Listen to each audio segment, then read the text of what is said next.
نبی کریم صلی اللہ علیہ وسلم کی سیرت مبارکہ اور آپ صلی اللہ علیہ وسلم کی محبت کے عنوان پر یہ شاندار اور بہترین بیان جو حضرت مفتی محمد فاروق صاحب نور اللہ مرقدہ نے 10 دسمبر 2012 میں بڑوالی مسجد جے پور میں فرمایا تھا، آپ حضرات غور کے ساتھ سماعت فرمائیں اور اپنے دلوں کو نبی کریم صلی اللہ علیہ وسلم کی محبت سے روشن فرمائیں۔ الحمد لله نحمده ونستعينه ونستغفره ونؤمن به ونتوكل عليه ونعوذ بالله من شرور أنفسنا ومن سيئات أعمالنا من يهده الله فلا مضل له ومن يضلله فلا هادي له ونشهد أن لا إله إلا الله وحده لا شريك له ونشهد أن سيدنا ومولانا وحبيبنا محمدا عبده ورسوله أما بعد فأعوذ بالله من الشيطان الرجيم بسم الله الرحمن الرحيم قل إن كنتم تحبون الله فاتبعوني يحببكم الله ويغفر لكم ذنوبكم والله غفور رحيم صدق الله العلي العظيم وقال النبي صلى الله عليه وسلم لا يؤمن أحدكم حتى أكون أحب إليه من والده وولده والناس أجمعين وقال النبي صلى الله عليه وسلم من أحب سنتي فقد أحبني ومن أحبني كان معي في الجنة أو كما قال عليه الصلاة والسلام بلغ العلا بكماله كشف الدجى بجماله حسنت جميع خصاله صلوا عليه وآله آفاقها گردید مہر بتا ورزید بسیار خوبا دید پر تو چیزیں دیگری آفاقہا گردید مہر بتا ورزید بسیار خوبا دید پر تو چیزیں دیگری حسن یوسف دم عیسیٰ ید بیزاداری حسن یوسف دم عیسیٰ ید بیزاداری آنچ خوباں ہمدارن تو تنہا داری۔ اور کسی نے کہا ہے میں اس کے سوا کس پہ فدا ہوں یہ تو بتا دے، میں اس کے سوا کس پہ فدا ہوں یہ تو بتا دے، یا لا کے دکھا اس جیسا کوئی اگر ہے، میں اس کے سوا کس پہ فدا ہوں یہ تو بتا دے، یا لا کے دکھا اس جیسا کوئی اگر ہے۔ اللہ تعالیٰ نے اس پوری دنیا میں پوری کائنات میں حضرت نبی اکرم صلی اللہ علیہ وسلم کو اپنی محبوبیت کے لیے چنا ہے۔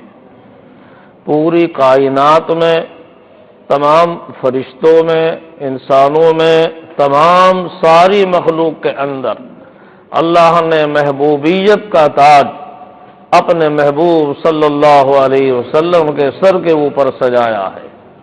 اور ظاہر ہے کہ اللہ تعالی جو خالق کائنات ہے، جو حسن و جمال کو بھی پیدا کرنے والا ہے، جب اس نے حضرت نبی اکرم صلی اللہ علیہ وسلم کو اپنی محبوبیت کے لیے چنا اور آپ کے سر مبارک پر اپنی محبوبیت کا تاج رکھا، تو وہ کون سی خوبی ہوگی، کون سا حسن ہوگا کہ جو اللہ نے اپنے محبوب کے اندر جمع نہ کر دیا ہو۔ چنانچہ ہر قسم کی خوبی، اچھائیاں، اوصاف، کمالات، محاسن اللہ تعالیٰ نے تمام کے تمام اپنے محبوب صلی اللہ علیہ وسلم کی ذات مبارک میں جمع فرما دی، یہاں تک کہ تمام انبیاء علیہم السلام کو اللہ نے جو کمالات عطا فرمائے، جو معجزے عطا فرمائے، جو خوبیاں عطا فرمائیں، وہ تمام کی تمام اور اس سے بدرجہ بڑھ کر اور دیگر کمالات و محاسن اللہ تعالیٰ نے اپنے محبوب صلی اللہ علیہ وسلم کی ذات مبارک میں جمع فرما دی۔ حضرت نبی اکرم صلی اللہ علیہ وسلم جیسا حسین حسن و جمال والا اور آپ سے زیادہ کامل دنیا میں کوئی پیدا نہیں ہوا، آپ کا کوئی ثانی نہیں، کسی بھی صفت کے اندر آپ کا کوئی ثانی نہیں ہے۔ ہر صفت اللہ تعالیٰ نے اپنے محبوب صلی اللہ علیہ وسلم کی کامل، مکمل، اکمل بنائی ہے۔ آپ کی ایک ایک چیز ایسی ہے کہ اس سے بہتر کوئی چیز ہو نہیں سکتی۔ ہر طرح کا حسن و جمال اللہ نے اپنے محبوب صلی اللہ علیہ وسلم کے اندر جمع فرما دیا۔ کان احسن الناس وجہا، اللہ نبی اکرم صلی اللہ علیہ وسلم کا چہرہ مبارک تمام انسانوں میں سب سے زیادہ حسین، آپ سے زیادہ کوئی حسین اللہ نے نہیں بنایا۔ حسن و جمال آپ جیسا اللہ نے کسی کو عطا نہیں فرمایا۔ اب اس کے اوپر جو اشکال ہوتا ہے کہ حضرت سیدنا یوسف علیہ السلام کے بارے میں تو مشہور ہے کہ اللہ تعالیٰ نے ان کو پوری دنیا کا حسن عطا فرمایا، اور ان کے اوپر نظر پڑی مصر کی عورتوں کی تو وہ بے خود ہو گئیں، اور بے خود ہو کر کہنے لگی قلنا حاشا للہ ما ھذا بشرا ان ھذا الا ملک کریم، کہنے لگی قسم بخدا یہ کوئی انسان نہیں ہو سکتا، یہ تو کوئی ملک کریم ہے، یہ تو کوئی مقرب فرشتہ ہے، انسان یہ ہو ہی نہیں سکتا۔ اور ایسی بے خود ہوئی کہ انہوں نے اپنی انگلیاں کاٹ ڈالی، ہاتھوں میں ان کے چاقو تھے، کچھ کاٹ رہی تھی پھل جو ان کو دیے گئے تھے، لیکن آپ کو دیکھ کر ایسی بے خود ہو گئیں کہ انہوں نے اپنے ہاتھ کاٹ لیے۔ کہ اس جیسا واقعہ حضرت نبی اکرم صلی اللہ علیہ وسلم کے بارے میں تو پیش نہیں آیا، پھر کیسے کہتے ہیں کہ آپ کا حسن مبارک سب سے زیادہ تھا اور حضرت یوسف علیہ السلام سے بھی زیادہ تھا؟ اس کا جواب یہ ہے کہ سیدنا یوسف علیہ السلام کو اللہ نے ساری کائنات کا جو حسن دیا، جو حدیث شریف میں آیا ہے کہ آدھا حسن دیا، لیکن وہ حسن صفاتی ہے، اور اللہ نے اپنے محبوب صلی اللہ علیہ وسلم کو جو پیدا فرمایا اپنے حسن ذاتی سے پیدا فرمایا، اس لیے وہ آدھے حسن کے اندر نبی اکرم صلی اللہ علیہ وسلم کا حسن تو اس میں شامل ہی نہیں ہے، اور آپ کے حسن مبارک کا تو کوئی جواب ہی نہیں ہے۔ ام المؤمنین حضرت عائشہ صدیقہ رضی اللہ تعالی عنہا سے کسی نے یہی اشکال کیا تو انہوں نے جواب دیا کہ مصر کی عورتوں نے حضرت یوسف علیہ السلام کو دیکھا، انہوں نے اپنی انگلیوں کو کاٹ ڈالا، لیکن اگر وہ میرے محبوب صلی اللہ علیہ وسلم کو دیکھ لیتی تو وہ انگلیاں اور ہاتھ نہیں، وہ اپنے دلوں کے ٹکڑے کر ڈالتی، وہ اپنے دلوں کے ٹکڑے کر ڈالتی۔ اور ام المومنین حضرت عائشہ صدیقہ رضی اللہ عنہا نے بالکل صحیح فرمایا، بالکل سچ فرمایا، جس نے اللہ کے محبوب صلی اللہ علیہ وسلم کو دیکھا اور سچی عقیدت اور محبت سے دیکھا، جسے دیکھنا کہتے ہیں اس طرح دیکھا، اس نے یقیناً اپنے دلوں کے ٹکڑے کر ڈالے۔ صحابہ رضی اللہ عنہ اجمعین کی زندگیوں کو دیکھیں کہ انہوں نے کس طرح انہوں نے اپنے دلوں کے ٹکڑے کیے تھے۔ اگر دلوں کے ٹکڑے نہ ہوتے تو اپنی ایک ایک چیز آپ کے قدموں میں نچھاور کرنے کے لیے کیسے تیار ہوتے؟ جب بھی کسی موقع آتا ہے خرچ کرنے کے لیے آپ فرماتے ہیں حضرت سیدنا عمر فاروق رضی اللہ عنہ گھر کا آدھا سامان لیے ہوئے آ رہے ہیں، اگر دل کے ٹکڑے نہیں تو یہ گھر کا آدھا سامان کیوں لیے ہوئے آ رہے ہیں؟ حضرت صدیق اکبر حضرت ابو بکر صدیق رضی اللہ عنہ جب اعلان سنا محبوب صلی اللہ علیہ وسلم کی زبان مبارک سے تو اپنے گھر کا کل سامان لپیٹتے ہیں، کپڑے میں باندھتے ہیں، یہاں تک کہ گھر کی ایک ایک چیز، سوئی اور تاگا اور کوئی چیز بھی، اس کو بھی کپڑے میں باندھا اور لا کر پیش کر دیا۔ اگر نبی اکرم صلی اللہ علیہ وسلم نے دریافت فرمایا عمر فاروق رضی اللہ عنہ سے گھر کیا چھوڑا؟ آقا گھر سامان کے دو حصے کیے، آدھا آپ کی خدمت میں پیش کر دیا، آدھا گھر چھوڑ آیا ہوں۔ صدیق اکبر رضی اللہ عنہ سے پوچھا گھر میں کیا چھوڑا، کیا لائے؟ کہ جو کچھ تھا پیش کر دیا۔ گھر میں کیا چھوڑا؟ اللہ اور اللہ کے رسول کو چھوڑا، اللہ اور رسول کے علاوہ گھر میں کچھ نہیں ہے۔ گھر کے اندر سوئی تاگا دھاگا تھا، وہ بھی لا کر پیش کر دیا۔ اگر یہ دلوں کے ٹکڑے نہیں تھے تو یہ کیا تھا؟ یقیناً انہوں نے اپنے دلوں کے ٹکڑے کر ڈالے رحمت دو عالم صلی اللہ علیہ وسلم پر۔ اور ایک صدیق اکبر کیا، وہ تو تھے ہی، ان کی پوری زندگی ذرا اٹھا کر دیکھیں، اور پوری زندگی تو کیا دیکھیں گے، ان کا کوئی ایک واقعہ دیکھیں، ان کا سفر ہجرت دیکھیں۔ سفر ہجرت کے موقع پر صدیق اکبر رضی اللہ عنہ ہیں اور اللہ کا محبوب رحمت دو عالم صلی اللہ علیہ وسلم ہیں۔ غار ثور کے اندر قیام کرنا ہے۔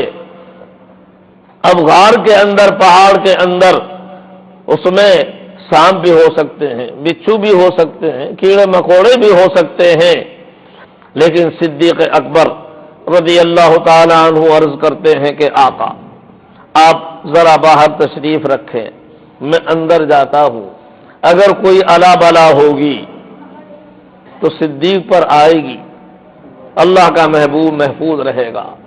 دنیا میں کوئی اس کی مثال پیش کر سکتا ہے؟ کوئی بادشاہ اور بادشاہ کا کوئی وزیر اور اس کا کوئی خادم، اور جہاں الا بلا آئے تو کہے کہ بھائی آپ یہاں رہیں، میں جا کے دیکھتا ہوں۔ یہ تو بنی اسرائیل نے نبی سے کہہ دیا تھا، حضرت سیدنا موسیٰ علیہ السلام سے، فَاذْهَبْ أَنْتَ وَرَبُّكَ فَقَاتِلَا إِنَّا هَاهُنَا قَاعِدُونَ، موسیٰ تم جاؤ اور تمہارا خدا جائے، اور جا کے دونوں لڑ لو، ہم تو یہیں بیٹھے ہیں، جب ملک فتح ہو جائے گا ہمیں بتا دینا تو ہم آ جائیں گے۔ فَاذْهَبْ أَنْتَ وَرَبُّكَ فَقَاتِلَا إِنَّا هَاهُنَا قَاعِدُونَ۔ لوگ تو نبی کو بھی یہ جواب دیتے ہیں، لیکن صدیق اکبر کو دیکھو، اللہ کے محبوب کے خادم کو دیکھو، رفیق غار یار کو دیکھو، کہتے ہیں آقا آپ باہر تشریف رکھیے، کوئی الا بلا ہوگی تو صدیق پہ آئے گی، آپ تو محفوظ رہیں گے۔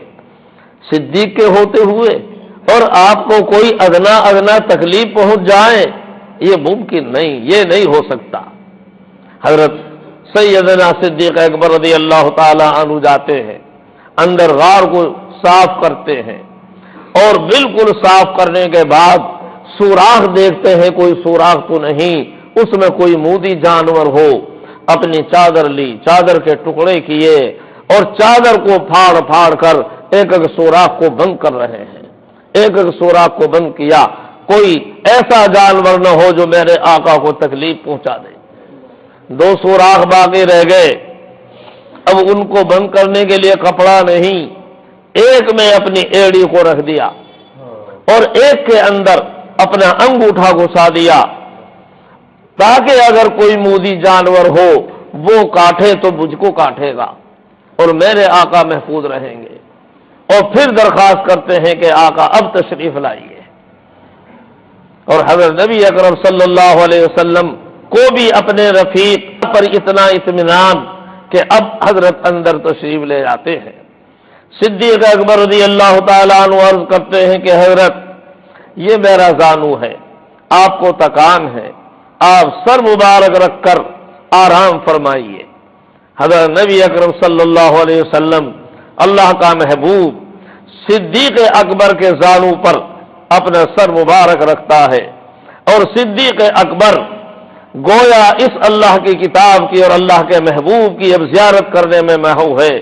آج یہاں زیارت کرنے والا اللہ صدیق اکبر کے علاوہ کوئی دوسرا نہیں ہے۔ دل کھول کے زیارت ہو رہی ہے۔ صدیق اکبر کے زانوں پر اللہ کے محبوب کا مبارک سر رکھا ہوا ہے، جو ساری کائنات میں سب سے افضل ہے، اللہ کا محبوب ہے۔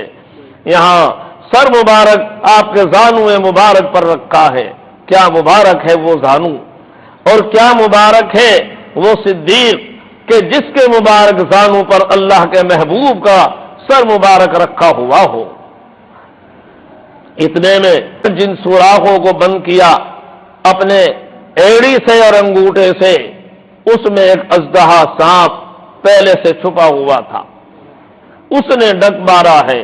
صدیق اکبر رضی اللہ تعالیٰ عنہ کو زہریلا سانپ زہر کا اثر ہوا، پورے بدن کے اوپر زہر چڑھا، لیکن صدیق اکبر اپنے پیر کو نہیں ہٹاتے۔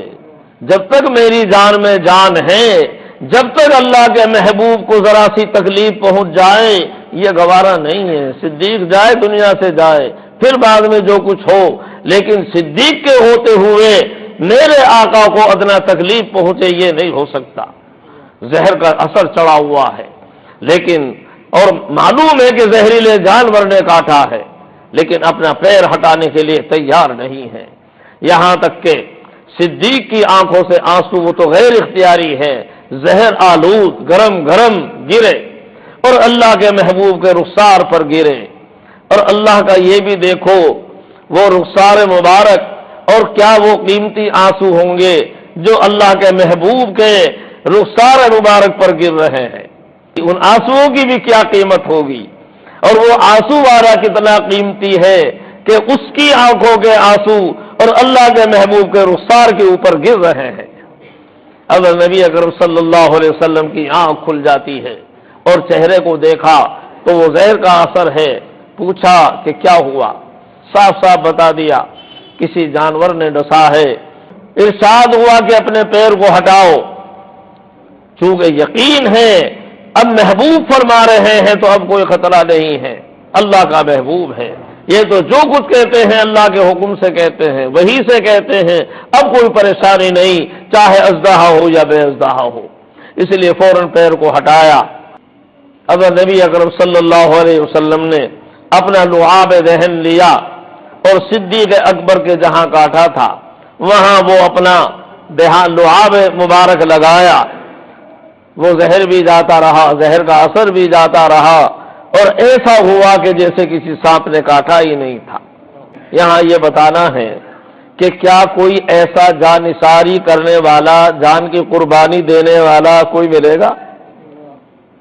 اگر یہ اپنے دل کے ٹکڑے نہیں کیے تو یہ کیا تھا؟ صحابہ رضی اللہ عنہ اجمعین نے اپنے دلوں کے ٹکڑے کر ڈالے۔ اسی ہجرت کے موقع پر حضرت نبی اکرم صلی اللہ علیہ وسلم کو جب حکم ہوا ہجرت فرمانے کا، آپ کے پاس لوگوں کی امانتیں رکھی ہوئی ہیں، کفار مکہ باوجود اس کے کہ آپ کے قتل کرنے کے ارادے کیے ہوئے ہیں، منصوبے بنائے ہوئے ہیں، لیکن آپ کے اوپر ایسا اعتماد کہ اس وقت بھی اپنی لوگوں کی امانتیں حضرت کے پاس رکھی ہوئی ہیں۔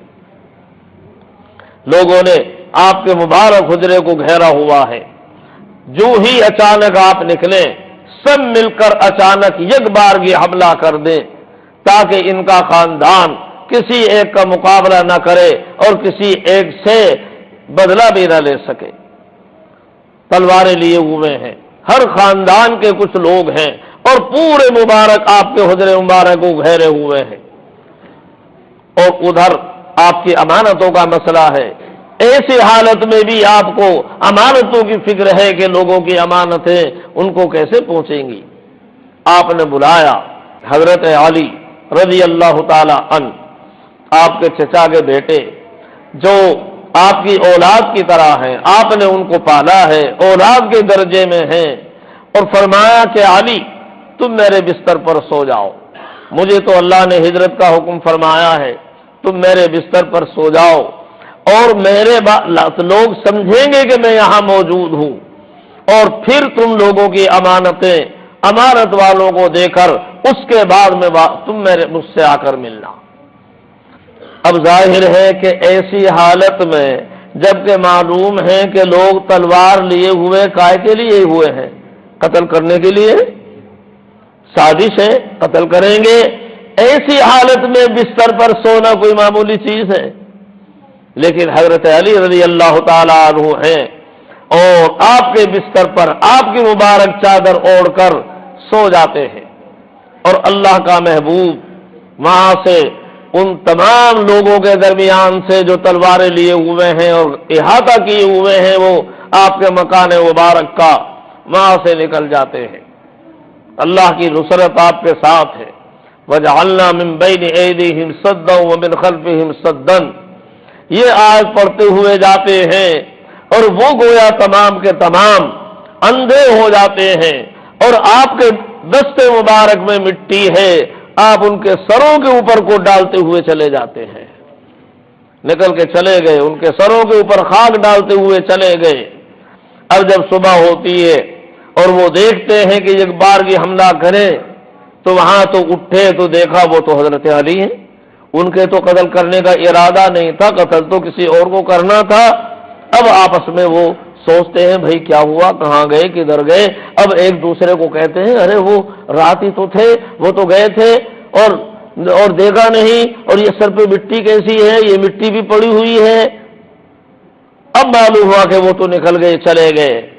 اللہ تعالیٰ نے قرآن پاک میں آیت نازل فرمائی حضرت علی رضی اللہ تعالیٰ عنہ کے اس ایثار اور قربانی پر، وَمِنَ النَّاسِ مَن يَشْرِي نَفْسَهُ ابْتِغَاءَ مَرْضَاتِ اللَّهِ، بعض لوگ ایسے ہیں کہ اللہ کی خوشنودی کے بدلے میں اپنی جان کا سودا کر لیتے ہیں، اپنی جان کو بیچ دیا اللہ کی خوشنودی مل جائے، یہ جان کا سودا ہے، یہ جان کو قربان کرنا نہیں تو اور کیا ہے؟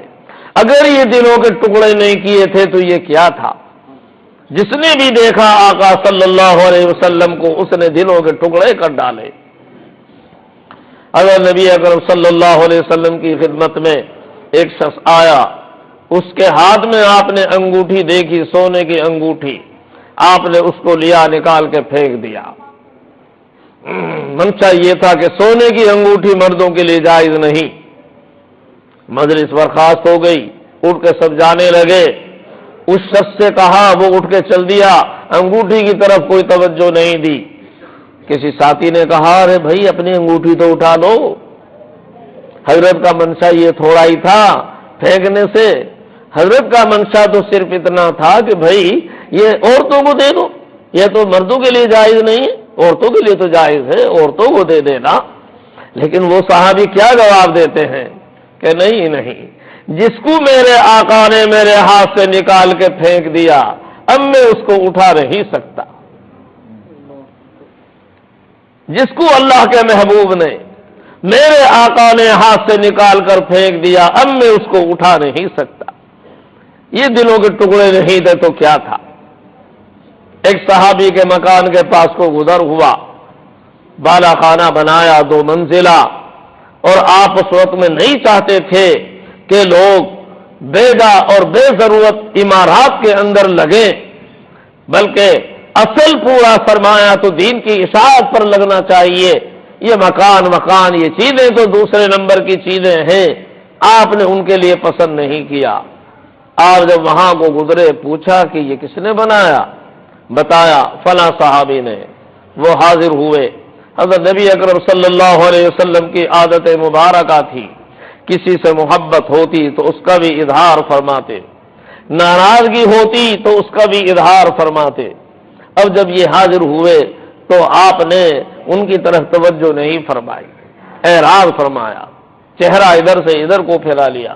وہ ادھر آئے، آپ نے چہرے مبارک ادھر کو پھیلا لیا۔ وہ سمجھ گئے کہ آقا صلی اللہ علیہ وسلم کسی وجہ سے ناراض ہے، اور ایک صحابی آقا صلی اللہ علیہ وسلم کی ناراضگی کو کیسے برداشت کر سکتا ہے؟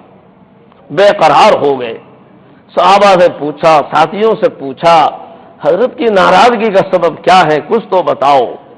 کسی نے بتایا، اور تو ہمیں معلوم نہیں، لیکن اتنا معلوم ہے کہ تمہارے مکان کے پاس کو گزرے تھے اور حضرت نے یہ دریافت فرمایا تھا، بس سمجھ گئے بس یہی چیز ہے کہ جو حضرت کی ناراضگی کا سبب بنا ہے، اور آ کر فوراً مکان کو ڈھانا شروع کر دیا اور وہ پورا مکان بالکل ختم کر دیا۔ اسے برداشت نہیں کر سکے کہ اللہ کا محبوب جس چیز سے ناراض ہو وہ باقی رہے، اور ایسے موقع پر یہ بھی خیال نہیں ہوتا جب محبت کامل ہوتی ہے کہ ہم پوچھ تو لیں، معافی مانگ لیں گے، اتنا نقصان کیوں کیا، یہ بھی نہیں۔ وہاں تو معاملہ ہی کچھ اور ہے۔ اللہ کے محبوب کو جو پسند نہیں وہ ہمیں بھی پسند نہیں، ہماری پسند تو کچھ نہیں، ہماری پسند تو اللہ کے محبوب کی پسند ہے۔ جو اللہ کے محبوب کی پسند وہ ہماری پسند، اور جو اللہ کے محبوب کو پسند نہیں وہ ہمیں بھی ناپسند ہے، چاہے وہ کچھ بھی ہو۔ اس لیے اب یہ مکان ہمیں گوارا نہیں، مکان کو بالکل صاف کر دیا، اور پھر آ کر بتاتے بھی نہیں کہ اس میں بھی ایک گویا یہ ہے کہ ہم نے آپ کی وجہ سے ایسا کر دیا، یہ بھی گوارا نہیں۔ دوسرے موقع پر خود ہی رحمت دو عالم صلی اللہ علیہ وسلم ادھر کو گزرے اور وہاں دیکھا اور وہ مکان نہیں ہے، تو پوچھا کہ کیا ہوا؟ تب لوگوں نے بتایا کہ انہوں نے اس کو برداشت نہیں کیا اور ختم کر دیا۔ یہ اگر انہوں نے دل کے ٹکڑے نہیں کیے تھے تو کیا تھا؟ انہوں نے تو اپنے دلوں کے ٹکڑے کر ڈالے، اور دلوں کے ٹکڑے ایسے کیے کہ اپنی جان اور مال اور اپنی ایک ایک چیز اللہ کے محبوب کے اوپر قربان کرنے اور نچھاور کرنے کے لیے وہ تیار ہو گئے، اور اپنا سب کچھ قربان کر دیا۔ اور سب سے بڑی چیز تو یہ ہوتی ہے کہ اپنے ارادے اور اپنی طبیعت کے تقاضے، اپنے دل کے ارادوں کو انہوں نے ختم کیا، طبیعت کے تقاضوں کو ختم کیا۔ اب ہماری طبیعت کا نہ تقاضا ہے، نہ کوئی ارادہ ہے، نہ اپنی پسند ہے، ہماری اب کوئی پسند نہیں، اب ہمارا کوئی ارادہ نہیں، اب ہمارا کوئی تقاضا نہیں۔ جو اللہ کے محبوب کا ارادہ وہ ہمارا ارادہ، اور جو اللہ کے محبوب کی طبیعت کا تقاضا وہ ہمارا تقاضا، اور جو اللہ کے محبوب کی خواہش وہ ہماری خواہش۔ خواہش قربان کر دے سب رضائے دوست پر، پھر میں دیکھوں دل کا چاہا کیوں نہ ہو۔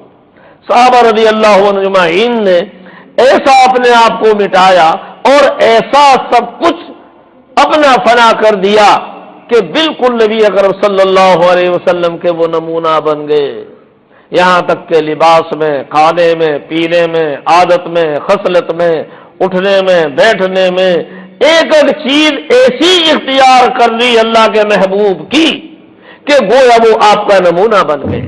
جو دیکھتا تو شبہ ہوتا کہ ان میں اللہ کا محبوب کون ہے۔ یہاں تک کہ بعض دفعہ کوئی مجلس کے اندر آنے والا آتا، اسے پوچھنا پڑتا ایکم محمد، تم میں محمد کون ہے؟ حالانکہ حضرت نبی اکرم صلی اللہ علیہ وسلم کی ذات ایسی توڑائی، لیکن وہ اس طرح سب کے سب نمونہ بنے۔ لباس دیکھو تو آپ جیسا، ٹوپی دیکھو تو آپ جیسی، بیٹھنا دیکھو تو آپ جیسا، ایک ایک چیز ایسی کہ بالکل نمونہ بن گئے کہ آنے والا آپ دیکھ رہا ہے کہ ان میں آقا کون ہے اور خادم کون ہے۔ پوچھنا پڑتا ہے ایکم محمد، تم میں محمد صلی اللہ علیہ وسلم کون ہے؟ حاضرین میں سے ایک نے جواب دیا ھذا الرجل ابیض المتقی، ارے یہی چاند سے چہرے والے گورے چٹے جو سہارا لگائے بیٹھے ہیں، یہی تو آقا صلی اللہ علیہ وسلم ہے۔ اب آنے والے کو پتا چلا کہ آقا کون ہے اور خادم کون ہے۔ اس طرح انہوں نے صحابہ رضی اللہ عنہ اجمعین نے اپنے آپ کو مٹایا آقا صلی اللہ علیہ وسلم پر۔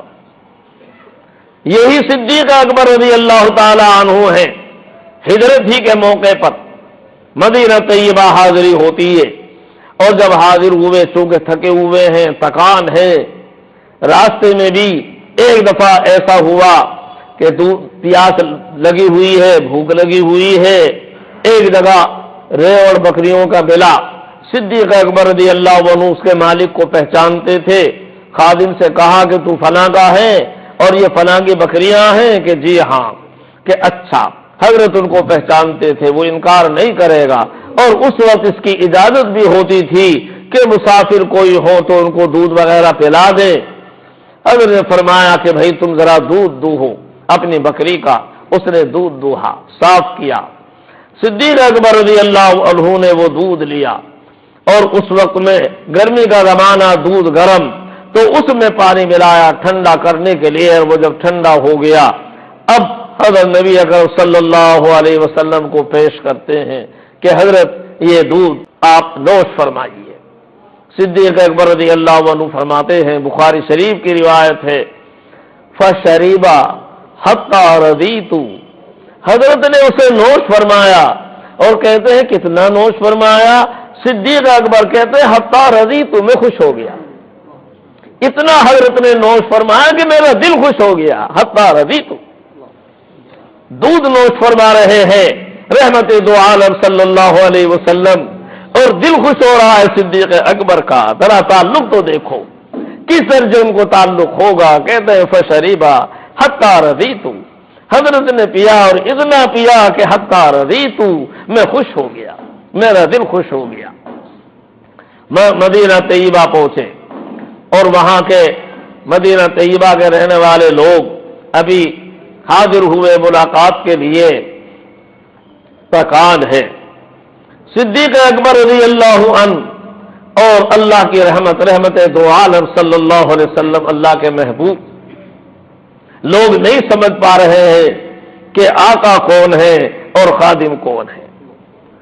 دونوں کا لباس، صورت اور شکل اس طرح ہے کہ اصل تو اصل ہے ہی، لیکن اصل نقل بھی اصل کے مطابق ہے. وہ نقل بھی ایسی نقل ہے کہ بالکل اصل کے مطابق ہے. اب آنے والوں کو دشواری ہو رہی ہے کہ ان میں اصل کون ہے، نقل کون ہے. کیا صحابہ رضی اللہ عنہ کی جماعت تھی. اللہ نے اپنے محبوب صلی اللہ علیہ وسلم کی صحبت کے لیے بھی کیسے حضرات کو چنا جو یقیناً انبیاء علیہ السلام کے بعد اس پوری کائنات میں سب سے افضل مخلوق ہے. صحابہ رضی اللہ عنہ اجمعین کی اللہ نے ان حضرات کو چنا اپنے محبوب صلی اللہ علیہ وسلم کی مبارک صحبت کے لیے. اصل اور نقل میں فرق نہیں کہ اصل کون ہے اور نقل کون ہے. وہ نقل اس طرح اصل کے مشابہ ہے کہ اصل کا شبہ ہوتا ہے. یہاں تک کہ لوگ مسافر کے لیے ہاتھ بڑھاتے ہیں صدیق اکبر رضی اللہ تعالی عنہ کی طرف، اور حضرت ابوبکر صدیق رضی اللہ عنہ بھی بے تکلف آگے بڑھ کر ان سے مسافہ ملاتے جاتے ہیں. اس میں یہ بھی مصلحت ہے کہ اتنا مجمع ہے، اتنے لوگ ہیں، اور میرے محبوب اللہ کے محبوب صلی اللہ علیہ وسلم تھکان ہے، حضرت کو تکلیف ہوگی اتنے سب مجمع سے مسافہ کرنے میں، چلو میں نمٹا دوں. یہ ہے حقیقی محبت. اس لیے آگے بڑھے اور مسافہ کر رہے ہیں. آنے والے لوگ آ رہے ہیں، مسافہ کر رہے ہیں، اور انہی کو سمجھ رہے ہیں کہ اللہ کا محبوب یہی ہے، یہی اللہ کا نبی ہے، یہی اللہ کا پیغمبر ہے. اسی سے مسافہ کر رہے ہیں، اور وہ بھی سب سے اسی طرح مسافہ کرتے جاتے ہیں، مسافہ کرتے جاتے ہیں. مجمع ختم ہو گیا، مجمع بیٹھ گیا، اور انہی سے سب گفتگو کر رہے ہیں، حالات معلوم کر رہے ہیں، اور وہ جوابات دے رہے ہیں. یہاں تک کہ سورج کی شعاعیں آئیں، دھوپ چھٹی، اور دھوپ اللہ کے محبوب صلی اللہ علیہ وسلم کے سر مبارک پر آ کر چھننا شروع ہوئی. اب صدیق اکبر رضی اللہ عنہ کو یہ کیسے گوارا ہو سکتا تھا، فوراً کھڑے ہوتے ہیں اور چادر تان کر اللہ کے محبوب پہ سر پہ کھڑے ہو جاتے ہیں تاکہ اللہ کے محبوب کو یہ جو روشنی آ رہی ہے، دھوپ آ رہی ہے، حضرت کو تکلیف نہ ہو. اب کھڑے ہو گئے، چادر تان کر سایہ کیے ہوئے ہیں خادم کی طرح. اب لوگوں کو معلوم ہوا کہ خادم کون ہے اور مخدوم کون ہے. کیا صحابہ رضی اللہ عنہ اجمعین تھے، اور کس طرح انہوں نے اپنے دل کے ٹکڑے کیے تھے، اپنے دلوں کو قربان کر ڈالا، طبیعت کے تقاضوں کو قربان کر ڈالا، اور اپنی خواہشوں کو قربان کر دیا. اب ہمارا کچھ بھی نہیں ہے، اب تو جو کچھ ہے اللہ کا محبوب ہیں، ان کی مرضی ہماری مرضی، اور ان کے ارادے ہمارے ارادے، ان کی خواہش ہماری خواہش. کیا صحابہ رضی اللہ عنہ اجمعین کی جماعت تھی. حضرت حذیفہ رضی اللہ تعالی عنہ کسریٰ کے دربار میں ان کے ساتھی، ان کے سامنے کھانا پیش کیا جاتا ہے. کسریٰ کا دربار لگا ہوا ہے، اور وہ دربار اس وقت میں کسرا کی حکومت دنیا کی سب سے بڑی گویا سپر پاور حکومت تھی، ان کے دربار میں حاضری ہے۔ کسرا شاہ ایران خود موجود ہے، اس کے اراکین سلطنت موجود ہیں۔ ان دونوں کے سامنے کھانا پیش کیا گیا، کھانا کھاتے ہوئے ایک لقمہ گر گیا۔ حضرت حذیفہ رضی اللہ عنہ نے وہ لقمہ اٹھا کر صاف کر کے جو سنت طریقہ ہے کھانے کا ارادہ کیا، برابر میں ساتھی بیٹھا ہے، اس نے لقمہ دیا۔ تمہیں معلوم نہیں ہے کہ کہاں بیٹھے ہو؟ یہ کسرا کا دربار ہے، یہ دنیا کی سپر پاور ہے، اتنی بڑی قوت ہے، اتنا بڑا دربار ہے۔ ہم اگر یہ لقمہ اٹھا کر کھائیں گے تو یہ ہمیں ذلیل سمجھیں گے، حقیر سمجھیں گے، اس لیے ایسا نہ کرو۔ حضرت حذیفہ رضی اللہ عنہ کو جلال آ جاتا ہے اور فرماتے ہیں اترکو سنت حبیبی لہؤلاء الحمقاء، ان احمقوں کی وجہ سے میں اپنے محبوب صلی اللہ علیہ وسلم کی سنت کو چھوڑ دوں گا۔ کیا انہوں نے اپنے دلوں کے ٹکڑے کیے تھے اور کیا محبوب کی محبت ان کے دلوں میں سمائی تھی کہ آج دنیا کے بڑے سے بڑے وکلاء اور بادشاہ ان کی نظر میں احمق کے علاوہ کچھ بھی نہیں ہے۔ اترک سنت حبیبی لہؤلاء الحمقاء، ان احمقوں کی وجہ سے میں اپنے محبوب صلی اللہ علیہ وسلم کی سنت کو چھوڑ دوں گا، یہ نہیں ہو سکتا۔ اور ایک صحابی کا یہی حال تھا، وہ بالکل نمونہ بن گئے تھے حضرت نبی اکرم صلی اللہ علیہ وسلم کا اور اللہ کے محبوب کا۔ یہی حضرت حذیفہ رضی اللہ تعالی عنہ ہے۔ ان سے ایک دوسرے شخص نے آ کر پوچھا حضرت نبی اکرم صلی اللہ علیہ وسلم کی کسی چیز کے بارے میں، حضرت کی چیز فلاں چیز کیسی تھی، فلاں کام کیسے کرتے تھے۔ حضرت حذیفہ رضی اللہ عنہ نے جواب دیا اور عجیب جواب دیا، فرمایا کہ یہاں صبح آ کے بیٹھ جانا، یہاں مسجد میں صبح سویرا فجر کے بعد، اور تم کو عبداللہ بن مسعود رضی اللہ عنہ نظر آئیں گے، وہ اپنے گھر سے نکل کے آئیں گے، یہاں بیٹھیں گے، دن بھر یہاں رہیں گے، تم ان کو اپنے گھر سے آنے کے بعد اور واپس جانے تک جو کام جس طرح کرتے دیکھو، جب دیکھو ان کو وضو کرتے ہوئے، جب دیکھو نماز پڑھتے ہوئے، جب دیکھو بیٹھنے کا انداز، اور تم دیکھو انہیں بات کرتے ہوئے، اور دیکھو مسکراتے ہوئے، اور دیکھو پانی پیتے ہوئے یا کوئی کام کرتے ہوئے، تو سمجھ لینا اللہ کا محبوب صلی اللہ علیہ وسلم وہ کام اسی طرح کرتا تھا۔ ان کو جب دیکھو گے یہ وضو کس طرح کرتے ہیں، بس سمجھ لینا حضرت نبی اکرم صلی اللہ علیہ وسلم کا وضو اسی طرح ہوتا تھا۔ یہ نماز جس طرح پڑھیں، سمجھ لینا کہ اللہ کے نبی محبوب صلی اللہ علیہ وسلم کی نماز اسی طرح ہوتی تھی۔ ان کے بیٹھنے کے انداز کو دیکھ لینا، بس سمجھ لینا کہ اللہ کا محبوب اسی طرح بیٹھتا تھا۔ ان کے کھانسنے اور مٹھارنے کو دیکھ لینا اور سمجھ لینا کہ اللہ کا محبوب اسی طرح کھانستا اور مٹھارتا تھا۔ ان کے مسکرانے کو دیکھ لینا اور سمجھ لینا کہ اللہ کا محبوب صلی اللہ علیہ وسلم اسی طرح مسکراتا تھا، اور آنے والوں سے گفتگو کے انداز کو دیکھ لینا تو سمجھ لینا کہ اللہ کا محبوب صلی اللہ علیہ وسلم آنے والوں سے اسی طرح وہ گفتگو کرتے تھے۔ جس چیز کو دیکھو عبداللہ بن مسعود رضی اللہ عنہ کی، تو سمجھ لینا کہ اللہ کے محبوب صلی اللہ علیہ وسلم وہ کام اسی طرح کرتے تھے۔ اسی طرح صحابہ رضی اللہ عنہ اجمعین نے اپنی خواہش، طبیعت کے تقاضے، دلوں کے ارادے، اپنی تمام خواہشات اس طرح قربان کی، اور اللہ کے محبوب اگر باقی ہے تو اللہ کے محبوب کا ارادہ باقی ہے۔ اللہ کے محبوب کی محبت میں اپنے آپ کو ایسا فنا کیا ہے کہ وہاں اس محبوب کے علاوہ کوئی چیز ہے ہی نہیں۔ آنکھوں میں سمایا ہے اللہ کا محبوب، دلوں میں سمایا ہے اللہ کا محبوب، خیالات میں ہے تو اللہ کا محبوب، اس طرح کے اللہ کے محبوب کے علاوہ ان کی نظر میں، دل میں، خیال میں اس کے علاوہ کوئی ہے ہی نہیں۔ جو کچھ ہے بس اللہ کا محبوب ہے، اسی کی اطاعت ہے، اسی کی فرما برداری ہے۔ یہ ان صحابہ رضی اللہ تعالیٰ عنہ اجمعین کا حال ہوا۔ اس وجہ سے وہ عملی طور پر بھی مکمل نمونہ بن گئے نبی اکرم صلی اللہ علیہ وسلم کا۔ اور ایک تو ہوتا ہے انسان کا ظاہر اور ایک ہوتا ہے باطن، اور ایک ظاہری انسان کے افعال ہوتے ہیں اور کچھ چیزیں باطنی ہوتی ہیں۔ اپنے اندر انسان کے باطنی درد ہے، سود ہے، محبت ہے، خشیت ہے، خوف ہے، یہ چیزیں بھی ہوتی ہیں۔ صحابہ رضی اللہ عنہ اجمعین نے نبی اکرم صلی اللہ علیہ وسلم کے ظاہر ہی کو نہیں، آپ کے باطن کو بھی اس طرح اختیار کیا کہ ان کا باطن بھی اللہ کے محبوب کے باطن کی طرح تھا۔ یہاں تک کہ جو نبی اکرم صلی اللہ علیہ وسلم قرآن پاک کو پڑھتے ہیں تو روتے ہیں، اور اللہ کی وہ محبت ہے اور اللہ کا وہ خوف اور خشیت ہے۔ وہی نمونہ بنے ہیں صدیق اکبر بھی، عمر فاروق بھی، صحابہ رضی اللہ عنہ اجمعین بھی۔ صدیق اکبر اگر اللہ کا محبوب قرآن پاک پڑھتا ہوا روتا ہے اور ایک ایک آیت کے اوپر پوری پوری رات کر دیتا ہے، تو صدیق اکبر بھی ایک ایک آیت کو پڑھتے ہیں، روتے روتے پوری رات اسی کے اوپر کر دیتے ہیں۔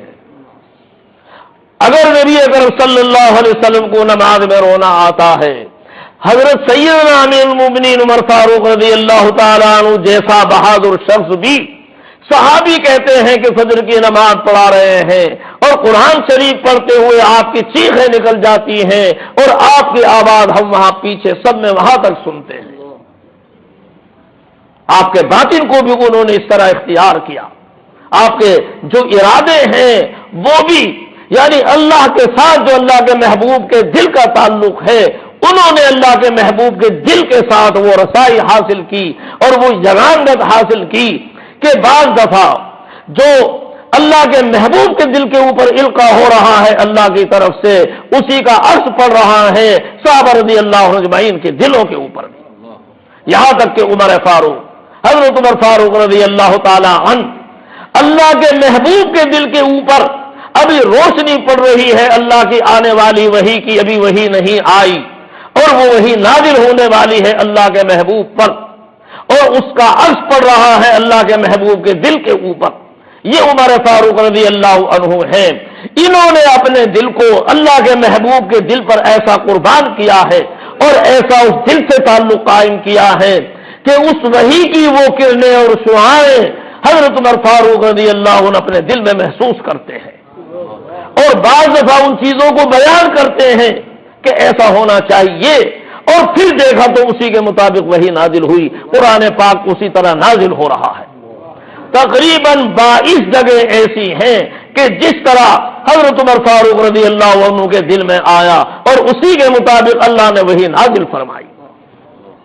یہ نہیں ہے کہ ان کے دل کے تابع ہوئی اللہ کی وحی، ایسا نہیں ہے، بلکہ عمر فاروق رضی اللہ عنہ نے اپنے دل کو اس طرح ملایا ہے اللہ کے محبوب کے دل سے، اور ایسا تعلق اور اتحاد کا تعلق قائم کیا ہے کہ اللہ کے محبوب کے دل پر نازل ہونے والی وحی، اس کی جو شعاعیں اللہ کے محبوب کے دل پر پڑ رہی ہیں، وہی شعاعیں عمر فاروق رضی اللہ عنہ کے دل کے اوپر پڑ رہی ہیں، اور جن کو وہ بول دیتے ہیں اور اسی کے مطابق وہ وحی نازل ہونے والی تھی، اسی کے مطابق وحی نازل ہو رہی ہے۔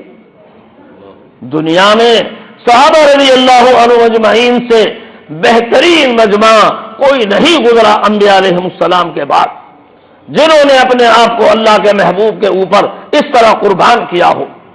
صلح حدیبیہ کے موقع پر آپ یاد کرو، بخاری شریف میں خود واقعہ نقل کیا، کفار مکہ نے اپنے قاصد کو بھیجا، ذرا جائزہ لے کر آؤ، حضرت نبی اکرم صلی اللہ علیہ وسلم کا اور ان کے ساتھیوں کا آپ عمرہ کرنے کے لیے آئے ہوئے ہیں، اور لوگوں نے آ کر وہاں رکاوٹ ڈال دی، آگے نہیں بڑھ سکتے، ذرا تم جائزہ لے کر آؤ۔ وہ شخص قاصد واپس جاتے ہیں اور وہاں جا کر بتاتے ہیں آنکھوں دیکھا حال، اور جا کے بتاتے ہیں قسم بخدا تم مجھ کو جانتے ہو، میں قیصر و کسریٰ کے درباروں میں گیا ہوں اور میں بڑے بڑے لوگوں کے درباروں میں گیا ہوں، بادشاہوں کے درباروں میں گیا ہوں، لیکن میں نے کسی دربار میں کسی بادشاہ کے خادموں کو اس بادشاہ سے اتنی محبت کرنے والا نہیں دیکھا کہ جتنا میں نے محمد صلی اللہ علیہ وسلم کے خادموں کو ان پر محبت کرتے ہوئے اور نثار ہوتے ہوئے دیکھا ہے۔ جب وہ کوئی حکم فرماتے ہیں تعمیل کے لیے جھپٹتے ہیں۔ اور ان کی محبت کا یہ عالم کہ اگر وضو کرتے ہیں وضو کے پانی کو زمین پر نہیں گرنے دیتے، اپنے ہاتھ بڑھا دیتے ہیں اور اپنے ہاتھوں میں لے کر اپنے چہروں پر اور بدن پر ملتے ہیں۔ یہاں تک کہ اگر آپ لحاف بھی ڈالتے ہیں، تھوکتے بھی ہیں، تو وہ اپنے ہاتھوں میں لے کر اپنے بدن پہ اسے ملنا سعادت سمجھتے ہیں۔ اور اگر آپ کے وضو کا پانی کسی کو نہیں ملا تو ایک ساتھی اپنے دوسرے ساتھی کے ہاتھ پہ ملتا ہے اور اسے اپنے چہرے پہ ملتا ہے۔ بخدا ایسی محبت کرنے والا میں بڑے بڑے بادشاہوں کے درباروں میں گیا ہوں، قیصر کے دربار دیکھے، کسرا کے دیکھے، دوسرے بادشاہوں کے دیکھے، میں گیا ہوں ان کے درباریوں کو دیکھا ہے، لیکن اس طرح محبت کرنے والا اور اپنے آقا پہ مر مٹنے والا میں نے کہیں نہیں دیکھا کسی کو۔ یہ کافر گواہی دیتا ہے، ابھی وہ ایمان نہیں لائے ہیں۔ اور وہ صحابہ رضی اللہ عنہم اجمعین کی محبت کی اور جانثاری کی یہ گواہی دیتا ہے۔ اور صحابہ رضی اللہ عنہم اجمعین تو ہیں ہی، صحابہ رضی اللہ عنہم اجمعین حضرت نبی اکرم صلی اللہ علیہ وسلم کی ازواج مطہرات امہات المؤمنین رضی اللہ تعالی عنہن، ان کے حالات کو اٹھا کر دیکھو، بیوی کیسی بھی ہو پھر بیوی ہے، اور وہ اپنے شوہر کی آسانی سے اور جلدی سے معتقد نہیں ہوتی، یہ بھی ہے۔ لیکن امہات المومنین رضی اللہ تعالی عنہن کو دیکھو اور نبی اکرم صلی اللہ علیہ وسلم پر ان کی جانثاریوں کو دیکھو کہ وہ نبی اکرم صلی اللہ علیہ وسلم پر کس طرح جانثار ہوتی تھی۔ اور محبت تو عورتوں کو اپنے شوہروں کی ہو جاتی ہے اور ہوتی ہے، لیکن یہ عقیدت، یہ عظمت جو نبی اکرم صلی اللہ علیہ وسلم کی ازواج مطہرات رضی اللہ عنہن کے دلوں میں تھی، وہ کسی کے دل میں دنیا میں کوئی عورت ایسی نہیں گزری کہ اپنے شوہر کی اس درجے عظمت اور عقیدت ان کے دل میں گزری ہو۔ پوری دنیا میں کسی کی عورت ایسی نہیں گزری کہ اپنے شوہر کی اس درجے عظمت اور عقیدت اس کے دل کے اندر ہو۔ حضرت ام حبیبہ رضی اللہ تعالی عنہا جو ابو سفیان کی بیٹی ہے، اور ابو سفیان کفار مکہ کا سردار ہے، اور وہ ہمیشہ اگر نبی اکرم صلی اللہ علیہ وسلم کے مقابل جنگوں کے اندر صف آرا رہتا ہے۔ اللہ کی قدرت کہ ان کی بیٹی اللہ کے محبوب صلی اللہ علیہ وسلم کے نکاح میں آتی ہیں۔ ام حبیبہ رضی اللہ عنہا آپ کے ان کا جو باپ ہے ام حبیبہ رضی اللہ عنہا کا حضرت نبی اکرم صلی اللہ علیہ وسلم کا دشمن ہے۔ اب وہ ایک موقع پر مدینہ طیبہ آتا ہے حضرت نبی اکرم صلی اللہ علیہ وسلم سے گفتگو کرنے کے لیے، اور سوچا کہ اپنی بیٹی کے یہاں جا کر ٹھہروں، اس سے اچھا کیا ہوگا، اپنی بیٹی کے یہاں جا کے ٹھہرتا ہوں۔ اب باپ گھر میں آیا ہے، بیٹی گھر میں موجود ہے، بستر بچھا ہوا ہے، رحمت دو عالم صلی اللہ علیہ وسلم کا۔ حضرت ام حبیبہ رضی اللہ عنہا نے جلدی سے بستر اٹھا کر لپیٹ کے رکھ دیا۔ باپ آیا ہے گھر میں، باپ کے آنے پہ بستر بچھایا جاتا ہے، لپیٹ کے اٹھا کے رکھا جاتا ہے۔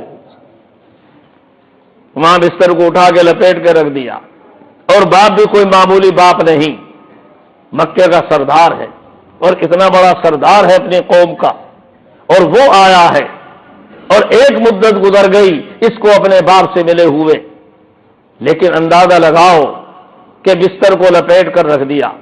باپ کو بڑا تعجب ہوا، اور باپ پوچھتا ہے اپنی بات رکھنے کے لیے ذرا میری بات رہ جائے کہ بیٹی تم نے بستر لپیٹ کر رکھ دیا، مہمان کے آنے پر تو بستر بچھایا جاتا ہے، لپیٹا تو نہیں جاتا، لیکن تم نے اس بستر کو کیا میری شان کے لائق نہیں سمجھا؟ یہ مجھے اس بستر کے لائق نہیں سمجھا۔ اب بھی وہ چاہتا تھا کہ تاکہ یہ کہہ دے کہ یہ بستر ذرا معمولی تھا، تمہارے لائق نہیں تھا، اس لیے میں نے اٹھا کر رکھ دیا، ذرا میری کچھ بات رہ جائے۔ لیکن ازواج مطہرات رضی اللہ عنہن کو دیکھو، کس طرح انہوں نے بھی اپنے دلوں کے ٹکڑے کر ڈالے تھے، اور کس طرح اللہ کے محبوب کی عظمت ان کے دلوں میں بھری ہوئی تھی۔ وہ جواب دیتی ہیں لاگ لپیٹ کے بجائے صاف صاف جواب دیتی ہیں، یہ اللہ کے محبوب اور اللہ کے رسول کا بستر ہے، اور تم ناپاک ہو۔ اس پاک اور مقدس بستر پر کوئی کافر ناپاک نہیں بیٹھ سکتا، تم اس بستر کے لائق نہیں ہو۔ ذرا اندازہ لگاؤ صحابہ رضی اللہ عنہ اجمعین کی عظمت کا، ازواج مطہرات رضی اللہ عنہن کا، اور کسی ایک کی یہ حالت نہیں تھی، تمام ازواج مطہرات رضی اللہ عنہن کی یہی حالت تھی کہ ان کے دلوں کے اندر وہ عظمت تھی اللہ کے محبوب صلی اللہ علیہ وسلم کی۔ اسی لیے آپ کی ایک ایک باتیں گھر میں جو پیش آتی تھیں وہ امت کے سامنے رکھتی تھی، چونکہ سمجھتی تھی کہ اللہ کے محبوب کی ایک ایک بات یہ امت کے لیے اسوہ اور نمونہ ہے۔ خیر، میں تو اس کو ذکر کر رہا تھا اور ضمنی بات چل گئی۔ حضرت عائشہ ام المومنین حضرت عائشہ رضی اللہ عنہا نے جواب دیا کہ حضرت نبی اکرم صلی اللہ علیہ وسلم کے حسن کے بارے میں ایسی باتیں نہیں سنی گئیں جس طرح حضرت سیدنا یوسف علیہ السلام کے بارے میں سنی گئی ہیں، تو اس کے بارے میں یہ جواب دیا ہے ام المومنین حضرت عائشہ صدیقہ رضی اللہ عنہا نے۔ اگر وہ مصر کی عورتوں نے یوسف علیہ السلام کو دیکھا، اپنی انگلیوں کو کاٹ ڈالا، لیکن اگر میرے محبوب صلی اللہ علیہ وسلم کا رخ انور دیکھ لیتی تو وہ اپنے دلوں کے ٹکڑے کر ڈالتی۔ حضرت نبی اکرم صلی اللہ علیہ وسلم کو اللہ تعالیٰ نے حسن و جمال بھی ساری دنیا سے زیادہ دیا، اور ایک ایک چیز اللہ نے اپنے محبوب کی سب سے زیادہ کامل اور مکمل بنائی۔ آپ کی ایک ایک چیز سب سے زیادہ حسین، آپ کا لعاب مبارک دیکھو، آپ کا پسینہ مبارک دیکھو، آپ کے لعاب مبارک کا عالم۔ ابھی آپ نے دیکھا کہ صدیق اکبر رضی اللہ تعالی عنہ کو سانپ نے ڈسا اور آپ نے وہ لعاب مبارک لگایا، زہر کا اثر ختم۔ ابو قتادہ رضی اللہ عنہ کی غزوہ احد میں آنکھ نکل گئی، اگر نبی اکرم صلی اللہ علیہ وسلم کی حفاظت کرتے ہوئے اور وہ آنکھ ہاتھ میں گر گئی اور لے کر حاضر ہوتے ہیں، آقا میری آنکھ نکل گئی ہے۔ ارشاد ہوتا ہے کیا چاہتے ہو، آنکھ چاہتے ہو یا جنت چاہتے ہو؟ ایک چیز لے لو، یا تو جنت لے لو، اس کے بدلے میں جنت، اور اگر تم چاہو تو تمہاری آنکھ درست کر دی جائے۔ صحابہ کو بھی اللہ نے کیا سمجھ عطا فرمائی تھی، عرض کرتے ہیں کہ حضرت مجھے تو جنت بھی چاہیے، اور میری بیوی مجھ سے بہت محبت کرتی ہے اور مجھے بغیر آنکھ کے دیکھے گی تو پسند نہیں کرے گی، حضرت میری آنکھ بھی درست ہو جائے۔ حضرت نبی اکرم صلی اللہ علیہ وسلم نے وہ ان کی آنکھ اپنے دست مبارک میں لی اور اس کو لعاب دہن لگایا، اور آپ نے اپنے دست مبارک سے خود آنکھ کے حلقے کے اندر رکھ دیا، اور ابو قتادہ رضی اللہ عنہ فرماتے ہیں کہ وہ آنکھ پہلے سے بھی زیادہ حسین، پہلے سے بھی زیادہ پر رونق اور پہلے سے بھی زیادہ روشن ہو گئی۔ اللہ نے اپنے محبوب صلی اللہ علیہ وسلم کو کیا بنایا تھا، آپ کے لعاب مبارک کا یہ عالم۔ شکایت کی گئی کہ حضرت کنویں کا پانی کڑوا ہے، کھارا ہے، لوگ پی نہیں سکتے۔ فرمایا بہت اچھا، پانی لاؤ۔ ایک پانی میں آپ نے اپنی کلی فرما دی اور فرما دیا کہ یہ پانی اس کے اندر ڈال دو، اور وہ پانی کنویں کے اندر ڈالا گیا تو وہ پانی پورے کنویں کا پانی مدینے کے تمام پانیوں سے سب سے زیادہ میٹھا ہو گیا، اور وہ ہمیشہ میٹھا رہا۔ اللہ نے آپ کے لعاب مبارک کے اندر بھی کیا تاثیر رکھی تھی۔ خیبر کے موقع پر بلایا گیا، کل کو اللہ تعالی میں جھنڈا اس کو دوں گا جو اللہ سے محبت کرتا ہے اور اللہ کے رسول سے، اور اللہ اور اس کے رسول اس سے محبت کرتے ہیں۔ پوری رات صحابہ رضی اللہ عنہم نے گزاری، دیکھیے وہ کون خوش نصیب بندہ ہے، ہر ایک حاضر ہوتا ہے اور آگے اپنے آپ کو ظاہر کرتے ہیں کہ اچھا آج جھنڈا ہمیں مل جائے، آج جھنڈا ہمیں مل جائے، اپنے آپ کو پیش کرتے ہیں۔ اللہ کا محبوب فرماتے ہیں علی کہاں ہے؟ لوگوں نے بتایا حضرت ان کی تو آنکھ دکھ رہی ہے، ان کی طرف سے عذر کر دیا، ان کی تو آنکھ دکھ رہی ہے، گویا وہ آج اس لائق نہیں ہے کہ وہ میدان میں آئے اور میدان میں نکلے ہیں۔ لیکن اللہ کے محبوب نے فرمایا کہ نہیں، علی کو بلاؤ۔ علی بلائے جاتے ہیں، معذرت کرتے ہیں کہ آنکھوں میں تکلیف ہے۔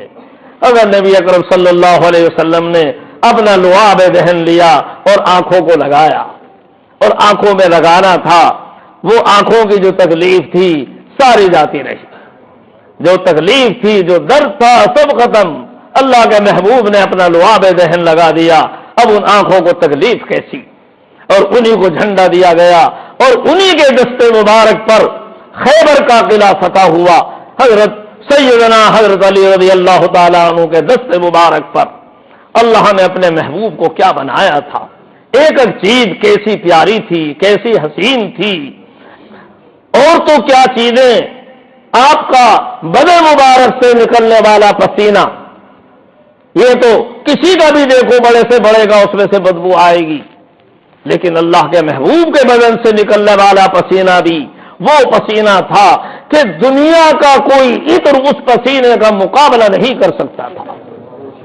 ایک دفعہ حضرت نبی اکرم صلی اللہ علیہ وسلم آرام فرما رہے ہیں، حضرت ام سلیم رضی اللہ تعالی عنہا کے مکان پر، اور چمڑے کا بستر ہے، اور نبی اکرم صلی اللہ علیہ وسلم کو پسینہ بہت آتا تھا، عرب کی گرمی، اور وہاں اس وقت پنکھے نہیں، ایئر کنڈیشن نہیں، یہاں کی گرمی میں بھی پسینے آتے ہیں گرمی کے زمانے میں۔ اللہ کے محبوب کو پسینہ آ رہا ہے، بدن مبارک سے پسینہ گر رہا ہے۔ حضرت ام سلیم رضی اللہ عنہا جلدی سے شیشی لے کر آتی ہیں، اور وہ پسینہ جمع کر کے اپنی شیشی میں جمع کر رہی ہیں کہ اتنے میں اللہ کے محبوب صلی اللہ علیہ وسلم کی آنکھیں کھل جاتی ہیں۔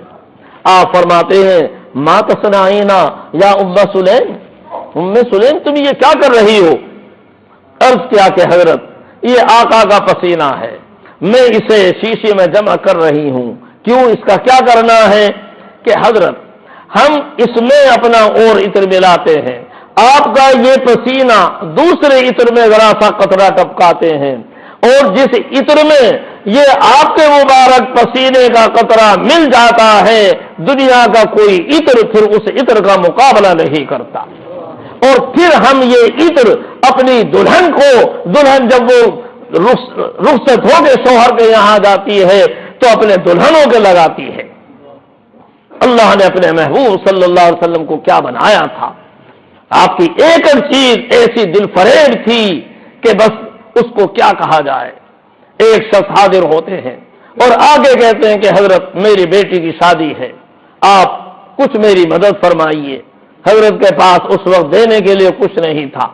حضرت نے فرمایا کہ اچھا کوئی شیشی لے آؤ، اور تو کوئی چیز اس وقت میں نہیں ہے۔ وہ شیشی لے کر آیا، آپ نے اپنے بازو مبارک سے پسینہ سوتا اور اس شیشی کے اندر اسے بھر دیا، ڈاٹ لگا دی، فرمایا کہ اس کو لے جاؤ، اپنی بیٹی کو دے دینا، اپنے شوہر کے یہاں گئے تو اس کو استعمال کر لیا کرے۔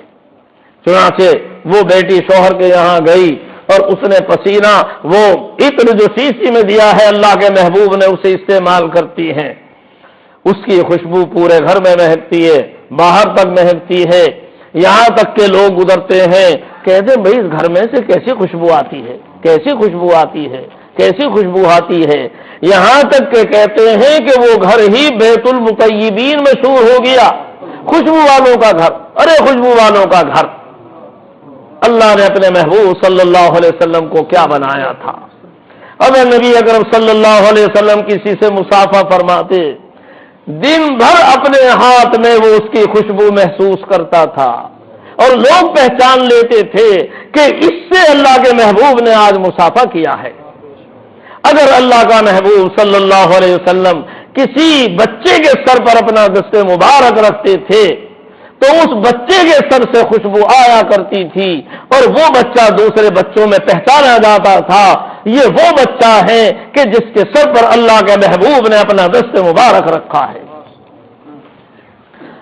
جس رستے کو گزرتے تھے اللہ کے محبوب صلی اللہ علیہ وسلم، اس رستے سے خوشبو آتی تھی، لوگ اس رستے میں خوشبو سن کر پہچان جاتے تھے کہ اللہ کا محبوب اس راستے سے گیا ہے، ابھی اس راہ سے کوئی گیا ہے، کہے دیتی ہے شوخی نقش پاکی، ابھی اس راہ سے کوئی گیا ہے، کہے دیتی ہے شوخی نقش پاکی۔ وہ راستہ بتاتا تھا، مہکتا تھا، اللہ کا محبوب اس راستے سے گیا ہے۔ اللہ کے محبوب صلی اللہ علیہ وسلم کی کس کس ادا کو بیان کیا جا سکتا ہے۔ آپ کا خون مبارک ایک دفعہ پچنے لگوائے، معترض حضرات اعتراض کرتے ہیں، لیکن جو حقیقت ہے اس کو کیا کیا جائے اور اس کو بیان کرنے میں کیا شرم کی بات ہے۔ اب کوئی اگر اللہ کے محبوب کو اپنے اوپر قیاس کرتا ہے تو یہ اس کا قصور ہے، کسی کا کیا قصور ہے؟ اللہ کے محبوب نے پچنے لگوائے، حضرت عبداللہ ابن زبیر رضی اللہ عنہ کو دیا، جاؤ اسے دفن کراؤ۔ انہیں معلوم ہے اللہ کے محبوب کے بدن کے اندر کی چیزیں بھی نکلنے والی ناپاک نہیں ہیں۔ اللہ کا محبوب دنیا کے انسانوں کی طرح نہیں ہے، یہ تو اللہ کا محبوب ہے۔ آپ کے جسم سے نکلنے والی ایک ایک چیز بھی پاک ہے، وہ ناپاک ہے ہی نہیں، آپ کا تو خون بھی پاک ہے۔ اب کہنے والے کہتے رہیں صاحب خون ناپاک ہے، ارے ہمارا تمہارا خون ناپاک ہے، اللہ کے محبوب کا خون ناپاک نہیں ہے۔ اللہ کے محبوب کے بدن سے نکلنے والے بول و برات وہ بھی ناپاک نہیں ہے، آپ کے تو بول و برات بھی پاک ہے۔ اور اللہ کا نبی کسی جگہ پیشاب کرتا ہے، وہ زمین اس کو اپنے اوپر نہیں رہنے دیتی، فوراً نگل جاتی ہے اپنے اندر اور جذب کر لیتی ہے۔ اور اللہ کا محبوب کسی جگہ اگر اپنی ضرورت پوری کرتا ہے قضاء حاجت، تو آپ کے بدن مبارک سے جو فضلہ نکلا زمین اس کو فوراً نگل جاتی ہے۔ کسی نے کبھی نہیں دیکھا کہ زمین کے اوپر کسی جگہ آپ کا بول و برات پڑا رہ گیا ہو۔ اور جب کوئی صحابی وہاں جا کر دیکھتا تھا تو مشک کی خوشبو وہاں سے آتی تھی، اس کے علاوہ وہاں کچھ نظر نہیں آتا تھا۔ اب اگر کوئی کہتا ہے کہ صاحب یہ تو پاخانے کو پاک بتا رہے ہیں اور پاخانہ تو ناپاک ہے، ارے ناپاک ہے، ہمارا تمہارا ناپاک ہے، ساری دنیا کا پاخانہ ناپاک ہے، لیکن اللہ کے محبوب کا پاخانہ بھی پاک ہے، ان کا پیشاب بھی پاک ہے، ان کا بدن سے نکلنے والا خون وہ بھی پاک ہے۔ عبداللہ ابن زبیر رضی اللہ تعالی عنہ نے وہ خون لیا جو آپ نے پچنے لگوائے تھے، آپ نے کہا جاؤ جا کے دفن کر دو۔ وہ جاتے ہیں عبداللہ ابن زبیر رضی اللہ عنہ، کہا کہ آج تو اچھا موقع ہے، اور اونٹ میں جا کر وہ تمام خون پی جاتے ہیں عبداللہ ابن زبیر رضی اللہ عنہ۔ کیا ان کی دانشاری، ذرا انداز تو لگاؤ، کیا دانشاری تھی صحابہ رضی اللہ عنہ اجمعین کی کہ خون مبارک کو بھی وہ پی جاتے ہیں۔ آ کے عرض کیا، اب نے پوچھا کیا ہوا؟ کہ حضرت دفن کرایا۔ کہاں دفن کر دیا؟ حضرت اپنے اندر دفن کر لیا۔ حضرت نبی اکرم صلی اللہ علیہ وسلم نے فرمایا کہ جس بدن کے اندر اللہ کے محبوب اور اللہ کے نبی کا خون مل گیا، اب اس کے اوپر جہنم تو حرام ہو گئی، کہ جس کے خون میں اور بدن میں اللہ کے نبی کا، اللہ کے محبوب کا خون ہو، اب اس کو جہنم نہیں چھو سکتی، جہنم تو حرام ہو گئی۔ لیکن تم کو فتنہ پیش آئے گا، چونکہ اللہ کے نبی کو فتنے پیش آتے ہیں، بڑی بڑی قربانیاں دینی پڑتی ہیں، تم کو بھی قربانی دینی پڑے گی اور چکانی پڑے گی۔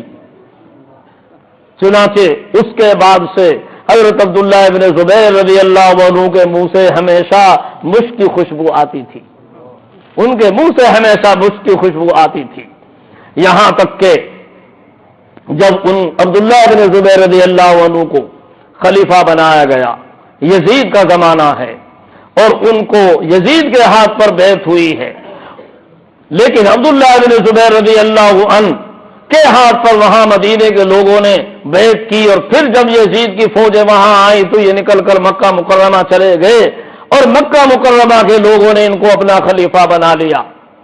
لیکن یزید کی فوجیں حجاج ابن یوسف نے وہاں مکہ مکرمہ پر چڑھائی کی اور وہیں عبداللہ ابن زبیر رضی اللہ عنہ کو شہید کیا، اور خانہ کعبے کو بھی اس نے شہید کیا، اور اسی حالت میں عبداللہ ابن زبیر رضی اللہ عنہ کو پھر وہاں سولی پر لٹکایا جاتا ہے۔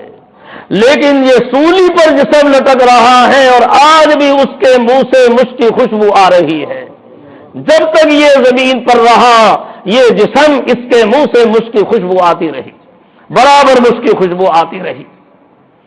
اگر نبی اکرم صلی اللہ علیہ وسلم کی کس کس چیز کو بیان کیا جا سکتا ہے؟ آپ کے بول و براز، آپ کا پسینہ مبارک، آپ کی اور دوسری چیزیں، ایک ایک چیز کو کیا بیان کیا جا سکتا ہے؟ اللہ نے اپنے محبوب کو کیا بنایا تھا، اور اور اللہ نے اپنے محبوب کے صحابہ رضی اللہ تعالیٰ عنہ اجمعین کو بھی کیسا چنا تھا، اسی کو میں نے کہا۔ اور پھر اللہ کی رحمت دیکھیے کہ اللہ نے ایسا محبوب بنایا اور پھر حکم دے دیا کہ تم میرے محبوب کا اتباع کرو اور میرے محبوب کی صورت شکل بنا کر آؤ۔ یہ میرے محبوب ہیں، اور جس کی صورت شکل میرے محبوب کے مشابہ ہو جائے گی اور جو میرے محبوب کے مطابق اور ان کے ماضی زندگی بنا کر آئے گا، ہمارے یہاں وہ بھی محبوب ہوگا اور ہم اسے بھی نواز دیں گے۔ ہم نے نمونہ بنا دیا ہے، اپنے محبوب کو دنیا میں ہم نے بھیج دیا ہے، جو ان جیسا بن کے آئے گا ہم اسے بھی قبول کریں گے۔ اماں کو بیٹے سے محبت ہے اور اماں چاہتی ہے کہ سب میرے بیٹے سے محبت کریں، اور جو بیٹے سے محبت کرتا ہے اماں اس سے محبت کرتی ہے، اور اگر کوئی بیٹے سے محبت نہیں کرتا تو اماں کو بھی اس سے محبت نہیں ہوتی۔ اسے میرے بیٹے سے محبت نہیں ہے، میں اس سے محبت کروں گی۔ ایک آدمی کسی کے باپ سے محبت کرتا ہے، بیٹے کو اس سے محبت ہو جاتی ہے، یہ میرے باپ سے محبت کرتا ہے۔ کوئی آدمی کسی کی اولاد سے محبت کرتا ہے تو اس کے باپ کو محبت ہو جاتی ہے، یہ میرے بیٹے سے محبت کرتا ہے۔ کوئی کسی کے دوست سے محبت کرتا ہے تو اس سے محبت ہو جاتی ہے کہ اسے میرے دوست سے محبت ہے۔ بھائی اگر یہ دستور دنیا والوں میں ہے، اللہ تعالیٰ کے یہاں بھی یہ ہے کہ جو میرے محبوب سے محبت کرے گا میں بھی اس سے محبت کروں گا۔ جو میرے محبوب کا ہے وہ میرا ہے، اور جو میرے محبوب کا نہیں وہ میرا نہیں۔ اللہ نے کہہ دیا ہے جس نے میرے محبوب کی اطاعت کی وہ میرا مطیع ہے، اور جس نے جو میرے محبوب کا نافرمان ہے وہ میرا بھی نافرمان ہے۔ جو میرے محبوب سے محبت کرے گا وہ مجھ سے محبت کرنے والا ہے، اور جس کو میرے محبوب سے محبت نہیں ہے مجھ سے بھی محبت نہیں ہے۔ فرمایا قل ان کنتم تحبون اللہ فاتبعونی یحببکم اللہ ویغفر لکم ذنوبکم۔ اللہ تعالیٰ فرماتے میرے محبوب آپ یہ اعلان کر دو، لوگوں کو بتا دو، تم اگر اللہ سے تعلق رکھتے ہو، اللہ سے تم محبت کا دعویٰ کرتے ہو، تو اس کے لیے ضروری ہے فاتبعونی کہ میرا اتباع کرو۔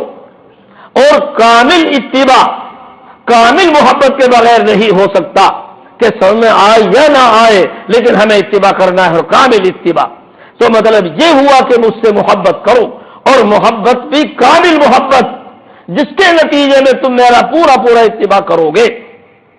اور جب تم میرا پورا پورا اتباع کرو گے تو کیا ہوگا؟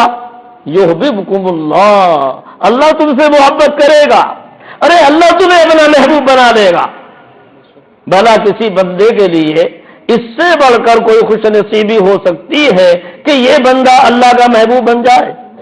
کہاں یہ گندا انسان، ناپاک انسان، کمزور، عاجز، دنیا کا دھتکارا ہوا، دنیا بات نہیں کرتی، عزت نہیں کرتی، لیکن اس کے لیے یہ موقع ہے کہ یہ اللہ کے محبوب سے محبت کرے اور یہ اللہ کا محبوب بن جائے۔ اللہ عرش کے اوپر اس سے محبت کر رہا ہے اور یہ اللہ کا محبوب بن رہا ہے۔ اور اللہ تعالیٰ جب کسی سے محبت کرتے ہیں تو اسے ایسے ہی نہیں چھوڑتے۔ اللہ کو جب کسی بندے سے محبت ہوتی ہے، اب اللہ تعالیٰ اس کی محبت کے ڈنکے پوری دنیا میں بجوا دیتا ہے، آسمانوں پر بجوا دیتا ہے۔ اللہ تعالیٰ حکم فرماتے ہیں جبرائیل، عرض کرتے ہیں لبیک، میں حاضر ہوں پروردگار، میں حاضر ہوں۔ اللہ تعالیٰ فرماتے ہیں فلاں بندے سے مجھ کو محبت ہے، میں فلاں بندے سے محبت کرتا ہوں، تم بھی محبت کرو۔ قربان جائیے اس پاک پروردگار کے۔ اللہ تعالیٰ فرما رہے ہیں مجھے فلاں بندے سے محبت ہے، دنیا والے نہیں جانتے، ذلیل سمجھ رہے ہیں۔ اللہ تعالیٰ عرش سے فرما رہے ہیں، اور کس سے کہہ رہے ہیں؟ جبرائیل سے، مجھے فلاں بندے سے محبت ہے، تم بھی محبت کرو۔ جبرائیل بھی محبت کرنے لگتے ہیں، حکم ہوتا ہے یہی اعلان 7ویں آسمان سے کر دو، فلاں بندے سے اللہ کو محبت ہے اور میں بھی محبت کرتا ہوں اور تم بھی محبت کرو۔ تمام 7ویں آسمان والے اس سے محبت کرنے لگتے ہیں، اور حکم ہوتا ہے یہی اعلان 6ٹھے آسمان پر، پھر 5ویں پر، 4تھے پر، تیسرے پر، دوسرے پر، پہلے پر، تمام آسمانوں پر یہ اعلان کر دیے جاتے ہیں، ڈنکے بجوا دیے جاتے ہیں، فلاں بندہ اللہ کا محبوب ہے، فلاں بندہ اللہ کا محبوب ہے، تم بھی محبت کرو۔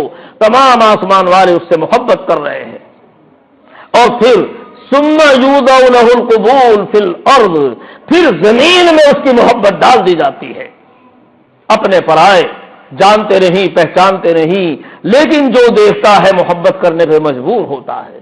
کوئی رشتہ داری نہیں، کوئی تعلق نہیں، پہلے سے جان پہچان نہیں، لیکن نظر پڑی تو ایک دم دل میں محبت آتی ہے کہ بھائی میں اس سے محبت کروں. یہ ہے وہ اللہ کی محبوبیت کہ اللہ نے لوگوں کے دلوں میں محبوبیت اتار دی، اس لیے کہ یہ میرے محبوب سے محبت کرنے والا ہے، یہ میرے محبوب کا عاشق ہے، محب ہے، اسے میرے محبوب سے محبت ہے. اللہ نے بھی اس کو اپنا محبوب بنا لیا ہے اور ساری دنیا کا محبوب بنا دیا ہے، اور اس کی محبوبیت کے ڈنکے آسمانوں پر اللہ نے بجوا دیے ہیں. اور پھر غلطی کوتاہی بھی تو آدمی سے ہوتی ہے. فرمایا جب اللہ نے محبوب بنا لیا، اب کوئی تمہاری غلطیوں کو کون پوچھتا ہے. وَيَغْفِرْ لَكُمْ ذُنُوبَكُمْ، اب تمہاری ساری غلطیاں بھی معاف، اللہ تمہاری کوتاہیوں کو بھی معاف کر دے گا. وَيَغْفِرْ لَكُمْ ذُنُوبَكُمْ، اللہ تمہارے تمام کے تمام گناہ معاف کر دے گا. وَيَغْفِرْ لَكُمْ ذُنُوبَكُمْ، اللہ تعالیٰ نے اپنے محبوب صلی اللہ علیہ وسلم کو کیا بنایا، اور پھر آپ کی محبت کا لوگوں کو حکم دے کر یہ خود اللہ نے احسان فرمایا ہے. محبت تو آدمی کرے گا کسی نہ کسی سے، اور اگر ہر محبت معجوب ہوتی تو آدمی کے لیے بڑا مشکل ہوتا. اور کسی لنگڑے لولے اپاہج کالے کلوٹے سے محبت کا حکم ہوتا تو آدمی کتنا پریشان ہو جاتا. ارے وہ لنگڑا لولا اور اپاہج کالا اور اس سے محبت. لیکن اللہ نے محبت کا بھی حکم دیا تو اپنے محبوب سے حکم دیا. نہ ان سے زیادہ کوئی حسین ہے، نہ کوئی خوبصورت ہے، نہ کمال والا ہے، جو ساری دنیا میں یکتا ہے، اس سے اللہ نے اس سے محبت کا حکم دیا. تم میرے محبوب سے محبت کرو. اور جتنی جس کو کامل محبت ہوگی ہمارے نزدیک بھی وہ اتنا ہی محبوب ہوگا. اور بلکہ نبی اکرم صلی اللہ علیہ وسلم کی محبت کو اللہ تعالیٰ نے ایمان کی کسوٹی قرار دے دیا. میرے محبوب کی محبت ایمان کی کسوٹی. اگر اپنے ایمان کو پرکھنا ہے میرے محبوب کی محبت کی کسوٹی پر پرکھو. اس کو جتنی میرے محبوب سے محبت ہے اسی درجے کا اس کا ایمان ہے. محبت اعلیٰ درجے کی، ایمان بھی اعلیٰ درجے کا. اور اگر محبت درمیانی درجے کی، ایمان بھی درمیانی درجے کا. اور اگر محبت ادنا درجے کی ہے اس کا ایمان بھی ادنا درجے کا ہے. اللہ نے اپنے محبوب کی محبت کو لوگوں کے ایمان کے پرکھنے کی کسوٹی بنا دیا. فرمایا لا یؤمن احدکم حتی اکون احب الیہ من والدہ وولدہ والناس اجمعین. تم میں کوئی آدمی کامل الایمان نہیں ہو سکتا یہاں تک کہ میں اس کو، اس کے والد، اس کی اولاد، اس کی بیوی، اس کے بچے، اس کے دوست و احباب اور دنیا کے تمام انسانوں سے زیادہ جب تک میں محبوب نہ بن جاؤں. میری محبت اس کے دل میں اپنے والد سے بھی زیادہ، اولاد سے بھی زیادہ، بیوی بچوں سے بھی زیادہ، دنیا کے تمام انسانوں سے زیادہ جب تک میری محبت نہیں آئے گی جب تک کوئی آدمی قابل ایمان والا نہیں بنے گا. اور یہ محبت کیسی محبت؟ کیا زبانی محبت؟ فرمایا نہیں. اس کو خود اللہ کے محبوب صلی اللہ علیہ وسلم نے فرما دیا من احب سنتی فقد احبنی ومن احبنی کان معی فی الجنہ. مجھ سے محبت زبانی محبت کافی نہیں، نعتیں پڑھ لی کافی نہیں، اشعار پڑھ لیے کافی نہیں، دعوے کر لیے کافی نہیں. یہ دربار دعووں کے پیش کرنے کا نہیں ہے. وہاں تو دلوں کو جانچا جاتا ہے، دلوں کو دیکھا جاتا ہے. زبانی چیزیں تو وہاں کارآمد ہوتی ہیں جو دل کے حالات سے واقف نہ ہو. اللہ تعالیٰ تو دلوں کے حالات سے واقف ہے. وہاں زبانی دعوے نہیں چلیں گے، زبانی چیزیں نہیں چلیں گی. وہاں تو تمہارے دلوں کو دیکھا جائے گا کہ واقعی تمہارے دلوں میں محبت ہے کہ نہیں. اور اس کی دلیل بتا دی من احب سنتی، جو میری سنت سے محبت کرے گا حقیقت میں وہ مجھ سے محبت کرنے والا ہے. من احب سنتی. آدمی ویسے محبت کا دعویٰ کرتا ہے لیکن سنت کو اختیار نہیں کرتا. سنت طریقے دوسروں کے، صورت شکل غیروں کی بناتا ہے، یہود و نصارہ کی بناتا ہے، فلم ایکٹروں کی بناتا ہے۔ آج نوجوانوں کا لباس دیکھو، فلم ایکٹر دیکھے اور فلمی دنیا میں دیکھا، ٹی وی پہ دیکھا فلاں وہ کھلاڑی اس طرح آیا، اور صبح کو دیکھو ہمارے نوجوانوں کے بنیان اسی طرح کے آ گئے اور اسی طرح کی پتلونیں آ گئیں۔ ارے اللہ کے بندو، تمہیں نقل کرنی ہے تو اللہ کے محبوب کی نقل کرو، لباس اختیار کرنا ہے تو اللہ کے محبوب کا لباس اختیار کرو۔ کیا اللہ کے محبوب سے زیادہ دنیا میں کوئی حسین دیکھا ہے؟ آپ سے تو زیادہ کوئی حسین نہیں ہے۔ اگر اتباع کرنی ہے تو اللہ کے محبوب کی اتباع کرو، نقل کرنی ہے تو اللہ کے محبوب کی نقل کرو، تاکہ اللہ بھی تم کو اپنا محبوب بنا لے۔ یہ ہے نقل کرنے کی چیز اور اتباع کرنے کی چیز۔ کہاں دنیا کے فلم ایکٹر، کہاں کھلاڑی، ہمارے نوجوان کہاں بہک رہے ہیں؟ ارے اللہ کے محبوب کو چھوڑ کر، کہ جن سے زیادہ حسین اللہ نے پوری کائنات میں کسی کو نہیں بنایا، جس کو میں نے ابھی شروع میں کہا تھا میں اس کے علاوہ کس پہ فدا ہوں یہ تو بتا دے، میں اس کے سوا کس پہ فدا ہوں یہ تو بتا دے، یا لا کے دکھا کوئی اس جیسا اگر ہے۔ ارے پوری کائنات میں پھر جاؤ، آدم علیہ السلام کے زمانے سے ساری دنیا کو دیکھو، قیامت تک کو دیکھو، کیا اس پوری دنیا میں آپ سے زیادہ کوئی حسین پیدا ہوا ہے؟ فرشتوں میں دیکھو، ساری کائنات میں دیکھو، آپ سے زیادہ تو حسین اللہ نے کسی کو نہیں بنایا۔ پھر اس ذات عالی کے علاوہ اور اسے چھوڑ کر ان ناپاک لوگوں کی نقل کریں، گندے لوگ، استنجا کرنا نہیں آتا، پیشاب کا وہ معلوم نہیں، گندے لوگ، اللہ کے دشمن، اللہ کے نافرمان، ایمان سے کوئی واسطہ نہیں، اور ہم ان کی صورت اختیار کریں اور ان کے لباسوں کو اختیار کریں۔ بہت افسوس کی چیز ہے، بہت افسوس کی چیز ہے۔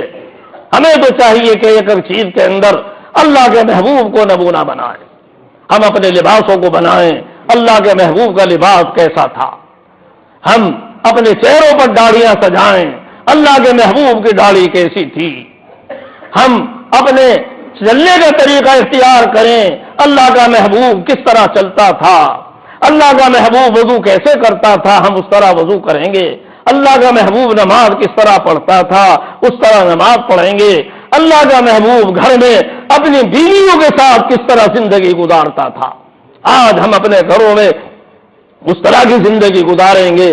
ہم اگر اپنے گھروں میں اس طرح کی زندگی گزاریں جس طرح اللہ کا محبوب اپنے گھر میں زندگی گزارتا تھا، آج ہمارے یہ گھر جنت کا نمونہ بن جائے، اور اس سنت کو چھوڑ کر آج ہمارے گھر جہنم کدے بنے ہوئے ہیں۔ لیکن اللہ کے محبوب کی سنت کو اختیار کریں گے، اپنے گھروں میں وہ طریقہ لائیں گے، ہمارے یہ گھر جنت کا نمونہ بنیں گے۔ اللہ کا محبوب اپنے پڑوسیوں سے کس طرح ملتا تھا، چھوٹوں سے کس طرح ملتا تھا، بڑوں سے کس طرح ملتا تھا، اپنے دوستوں سے کس طرح ملتا تھا، اور مخالفین تکلیف دینے والوں سے کیا معاملہ کرتا تھا، انہیں کس طرح درگزر کر دیتا تھا، کیسے معاف کر دیتا تھا۔ آپ کی صحابت کی عادت کیا تھی، اور آپ کی داد و دہش کا عالم کیا تھا، اور کس طرح آپ اپنی ضروریات پر دوسروں کی ضروریات کو ترجیح دیتے تھے۔ ایک ایک چیز میں جب ہم اللہ کے محبوب صلی اللہ علیہ وسلم کے مبارک طریقوں کو معلوم کر کر کے اپنی زندگی میں لائیں گے، اور ہم مکمل نمونہ بننے کی کوشش کریں گے، اللہ کے محبوب کا نمونہ، کہ ہمارے نوجوان جدھر کو نکلے لوگ دیکھ کر سمجھیں، ان کی صورت کو دیکھ کر، شکل کو دیکھ کر، لباس کو دیکھ کر، ان کے اٹھنے بیٹھنے کو دیکھ کر، اگر ارے یہ تو اللہ کے محبوب کا غلام معلوم ہوتا ہے، یہ تو سرکار مدینہ صلی اللہ علیہ وسلم کا غلام معلوم ہوتا ہے، یہ تو اللہ کے محبوب کا غلام معلوم ہوتا ہے، کچھ اس طرح جذب کر لوں۔ کسی نے کہا ہے کہ میں اس کے حسن کو اس طرح اپنے اندر جذب کر لوں، تجھی کو پکار اٹھے نکل جاؤں جدھر ہو کر، میں جدھر کو نکلوں سب لوگ تجھی کو پکار اٹھیں، ارے یہ تو فلاں معلوم ہوتا ہے، یہ تو اللہ کے محبوب کا لاڈلا معلوم ہوتا ہے، اللہ کے محبوب کا غلام معلوم ہوتا ہے۔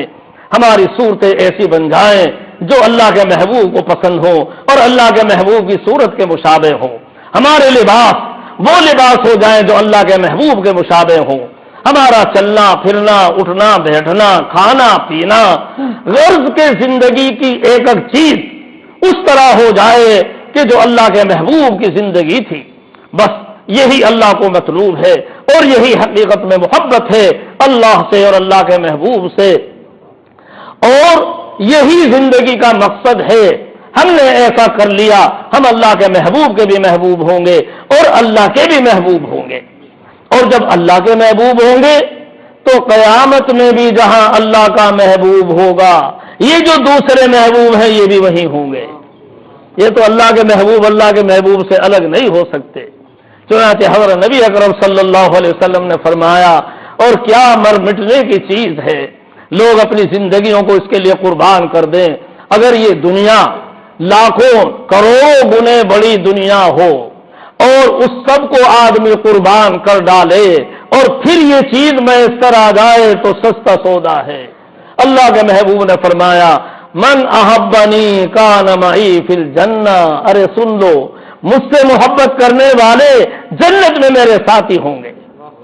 من احبنی کان معی فی الجنہ، مجھ سے محبت کرنے والے جنت میں میرے ساتھی ہوں گے. کیا مر مٹنے کی چیز ہے، آدمی پوری زندگی قربان کر ڈالے، اپنی جان کو قربان کرے، مال کو قربان کرے، اور یہ دنیا کیا ہے، جیسی کروڑوں دنیایں ہوں سب کو قربان کرے، اور پھر جنت کے اندر اللہ کے محبوب کی معیت مل جائے. بتاؤ سستا سودا ہے کہ نہیں؟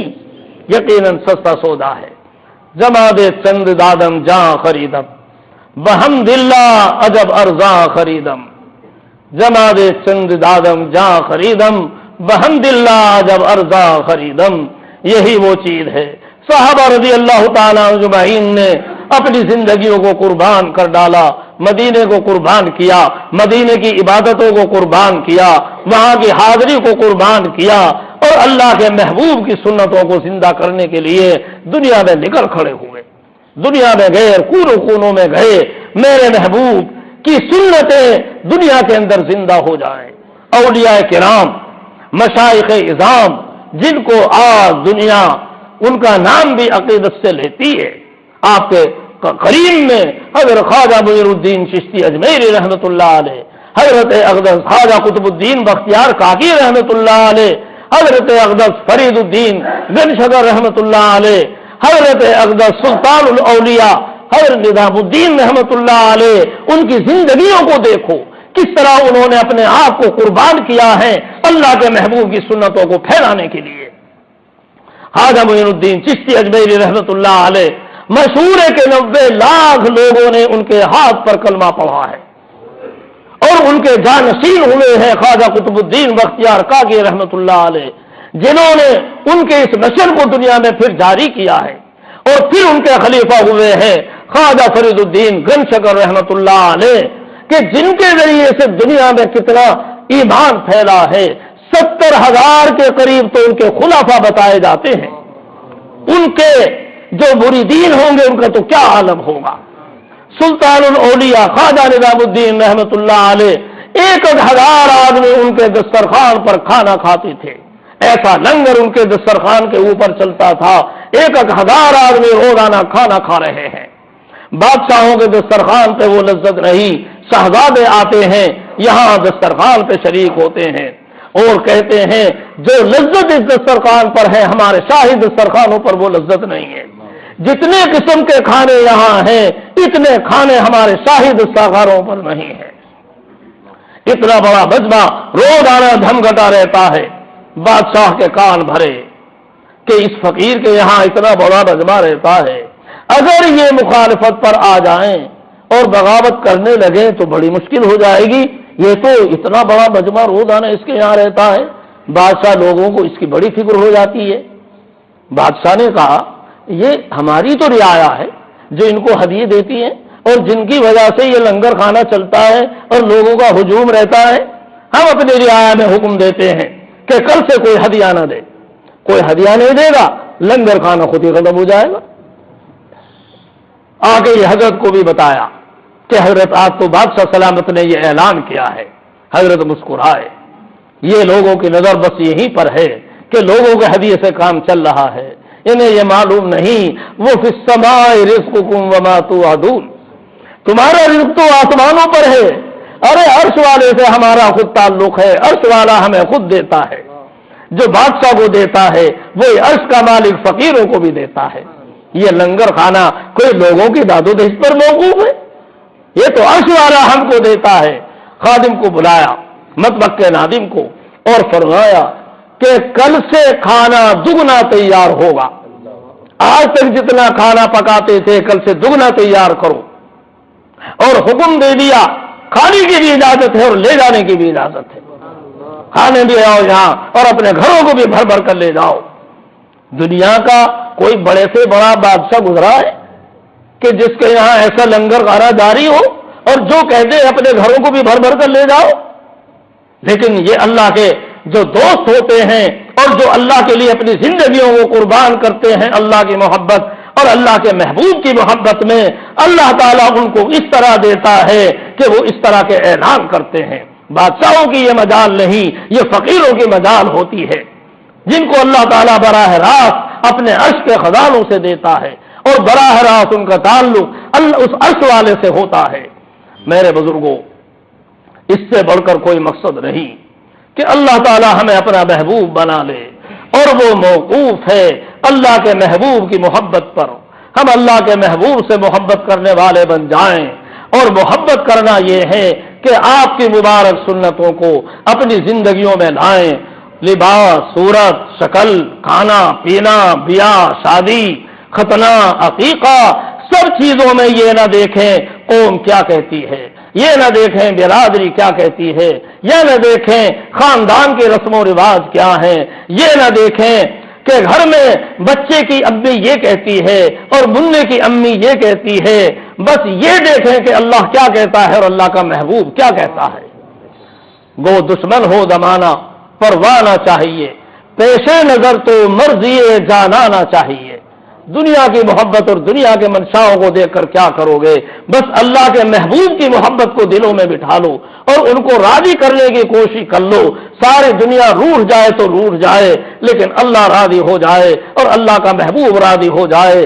ساری دنیا ناراض ہو کر آپ کا ذرہ برابر نقصان نہیں کر سکتی، اور ساری دنیا آپ پر مہربان ہو جائے، اللہ اور اللہ کا حبیب ناراض ہو جائے، ساری دنیا مل کر ذرہ برابر کسی کو فائدہ نہیں پہنچا سکتی۔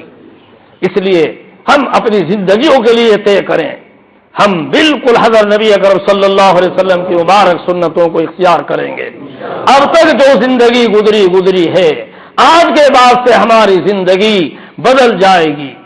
آج کے بعد سے ہم بالکل اللہ کے محبوب کا نمونہ بننے کی کوشش کریں گے، اپنی چہروں پر آپ کی اللہ کے محبوب کی شکل سجائیں گے، آپ کی مبارک داڑھی رکھیں گے، اپنے چہرے کو جتنا ہوگا اس محبوب کی صورت سے ملائیں گے، اپنے لباس اللہ کے محبوب کے لباس کے مطابق کریں گے، اپنا چلنا پھرنا اور گھریلو معاملات اور پوری زندگی اللہ کے محبوب کی سنت کو معلوم کر کر کے اس کے مطابق ہم اپنی زندگی گزارنے والے بنیں گے، اور اللہ کے محبوب کی سنتوں کو پھیلانے کے لیے اپنے گھروں میں، اپنے معاشرے میں، اپنے محلے میں اپنے جان مال کی قربانی کی بادی لگا دیں گے، تاکہ جب دنیا سے ہم جائیں تو اس حالت میں جائیں کہ اللہ خوش ہو رہا ہو اور اللہ کا محبوب خوش ہو کر ہمارا استقبال کر رہا ہو۔ بتاؤ اس سے بڑھ کر کوئی زندگی کا مقصد ہو سکتا ہے؟